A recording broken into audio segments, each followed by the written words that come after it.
Hey guys, this is my teenage friend Rachel. She's cool. Hey. Hey, could you watch the road? Hey, could you watch the road? Okay. All right, well, if we die in a car crash, I want to donate my eyes to my neighbor, Gary.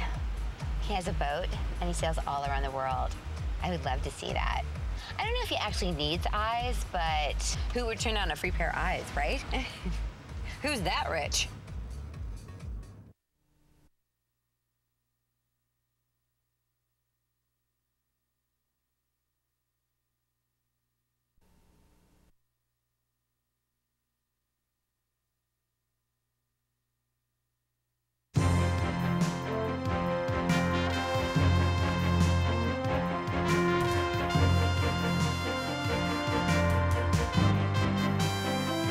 Welcome to Money Matters. I'm Tom Spottiswoode of River Bay Investment Group, Wells Fargo Advisors Financial Network in Gaithersburg, Maryland.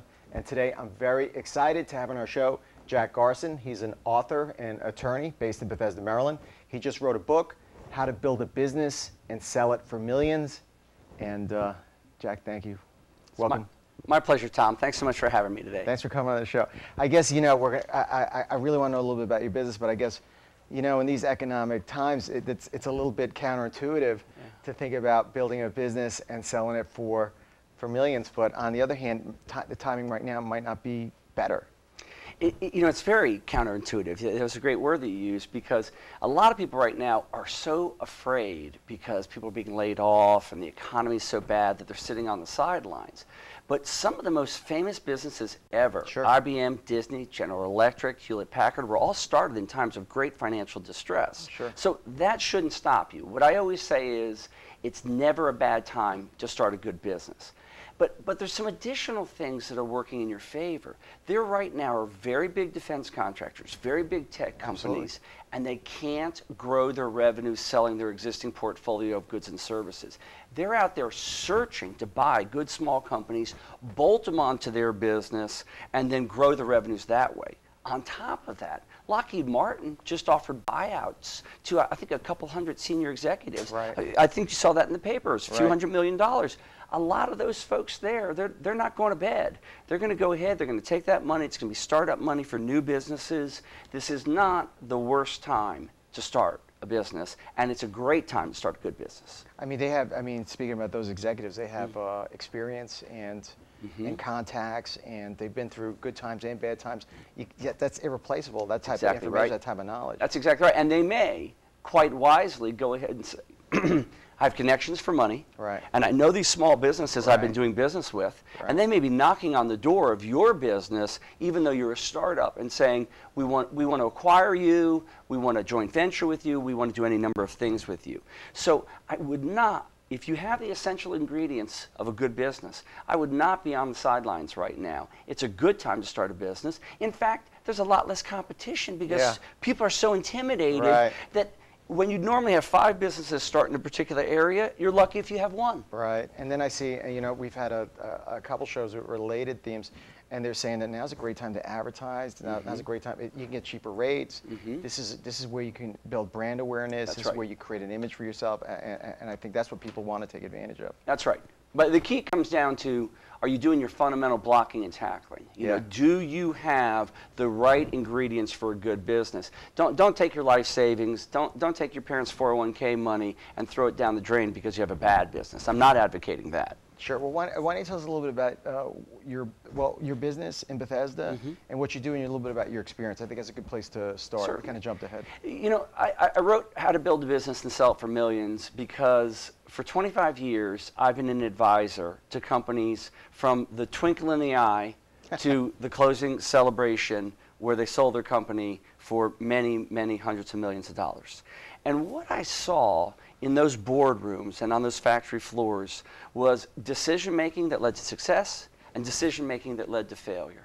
And I took notes over the last 25 years, and I started writing an article about it, and somebody said, this is a book. Yes. And that's what really led to the book. And the book is... It's very readable, by the way.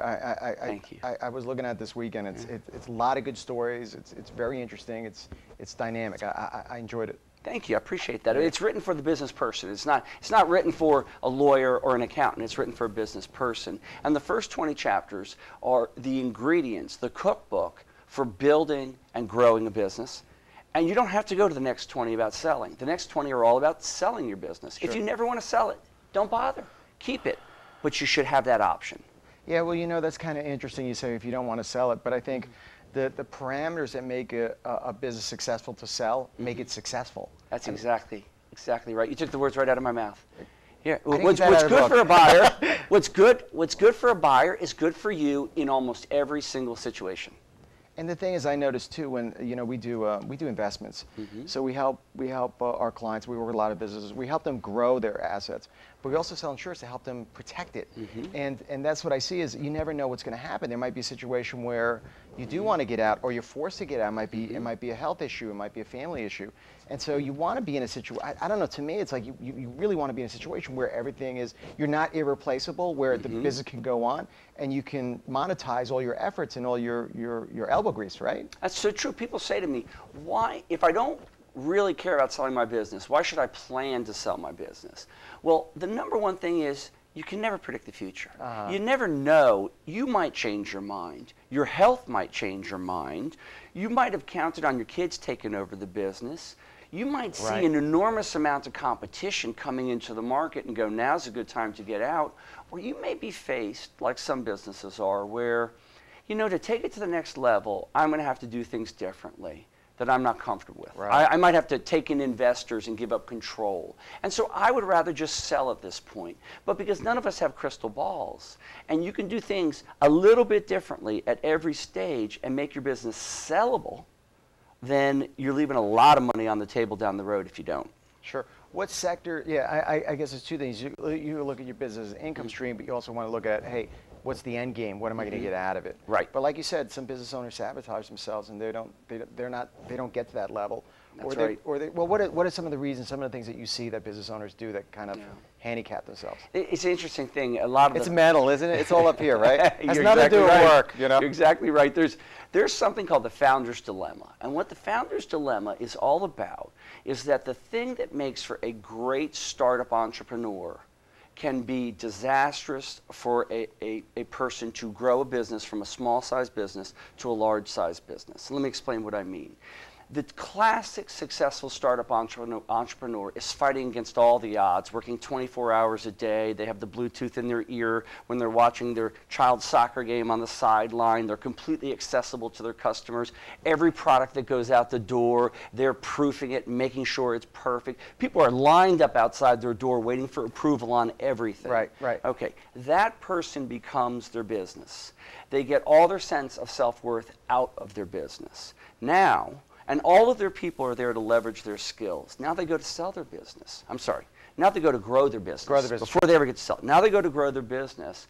And a superstar saleswoman comes along, and all of a sudden that person's threatening to them because that person's in the limelight. First time they come back to the office waving that contract in the air, the person says they don't need me anymore. And now they want to sabotage that person. Right. There's a whole terrible process that goes on with the founder's dilemma, where the founder can't let go. You need to change from the Michael Jordan, James LeBron star player to the Pat Riley, Phil Jackson star coach. You need to change your identity from being the person that gets all the accolades to the person that gets satisfaction out of being a great coach. Sure. And bringing other people along and building this executive team that will grow your company. That's the founder's dilemma, and that's the #1 impediment to growing most small businesses that are successful into successful medium-sized businesses. No, you're right. And it's the use of micromanaging.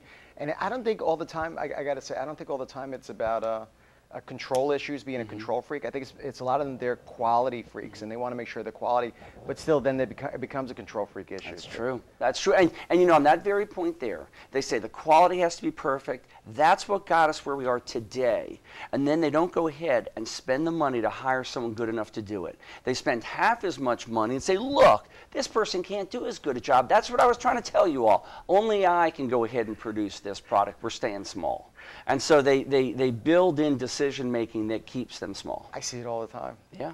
You know, it's just this is a little bit different, but it's related. I have my kids' soccer team. I took them from first grade, and now they're playing. These kids are 8th and 9th grade, and I took them from recreational to classic, and now we're playing travel. It's NCSL team. Well, last year I took them to NCSL, and I was just like way out of my league as a coach. And you know, but it was hard. I finally got another coach. It was hard to let go. You know. Yeah. But I did it because I said, look, it's not about me. It's about the kids. See, that's really good. That's the great entrepreneur, the one that says, it's not about me, it's about the business, and I got to bring in help. That's a great metaphor, because that's one of the solutions. The really good entrepreneur brings in a president that can help grow the company, or a CFO, or a CIO, and says, these people can do what I can't do. So that's a great solution. All right, excellent. We're gonna hold right there. Okay. We'll be right back after this public service announcement. Please stay tuned.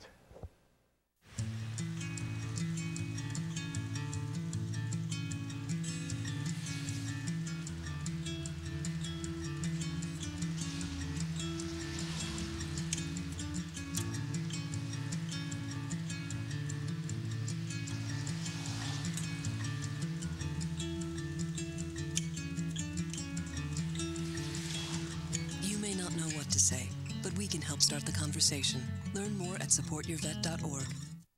Welcome back to Money Matters and our discussion with Jack Carson on his book, How to Build a Business and Sell for Millions.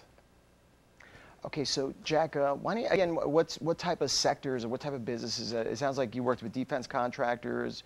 What else have you worked with? Companies all over the area, you know, everything from your mom and pop pizza shop to your international defense contractor to the largest general contractor for construction projects in the DC area, to doctors, dentists, and lawyers, the whole range. We have a nice sized firm, Garson Claxton in Bethesda, Maryland, and cover quite a bit of territory. All right, great. So if someone was to start a company today, everyone says, oh, it's, to be honest with you, I started my company almost like less than 2 years ago. And there was, the market was doing this. It was in the toilet. People were talking about hard. People were talking about Great Depression. People were talking, and I was like, look, I want to do this. To me, your story is really compelling to me. I was like, now's a good time to do it. You got to take the plunge. Now's a great time to take a risk. You can only go up. That was my attitude, That's right. So and so far it's been pretty successful. What would you say, other than being, I guess, willing to take risks? What are the characteristics, or what would someone do to build a successful business?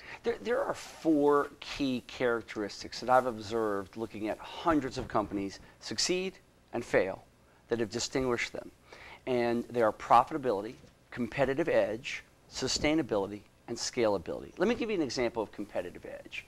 Worked with a guy in the 80s. He had a very successful chain of bagel stores. He was doing great. Call him Dwayne. That's not his real name. Dwayne and I became fast friends, talked on the phone several times a week. He was making a killing with a high school education, and he was very happy. A few years into this, I said, Dwayne, I've seen this before. Sell. You are at the peak. Yes. Sell. Sell. And he said, Jack, you're crazy. Sell half. Whatever. I said, I said, your profitability will attract competition. And frankly, you got no competitive edge. You got a nice smile, but you got no competitive edge. I said, what type of business? Bagels. Okay, so bagels. Flour, water. I mean, it's not that complicated. Okay. That's right. So I said, you're at the peak. Today, sell. He laughs me off. He actually wasn't very happy with that advice, and we didn't talk for a while. A year later, he calls me up and he goes, Jack, you were all wrong. And I said, how's that, Dwayne? He says, I didn't hit the peak for 6 more months. Since then, it's been a disaster. And we have kept in touch since then, since the mid-'80s.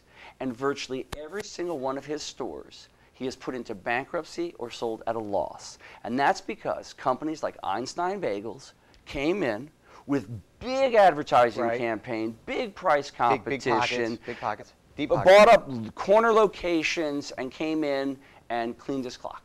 Okay, he just couldn't. He couldn't go ahead and fight that kind of competition.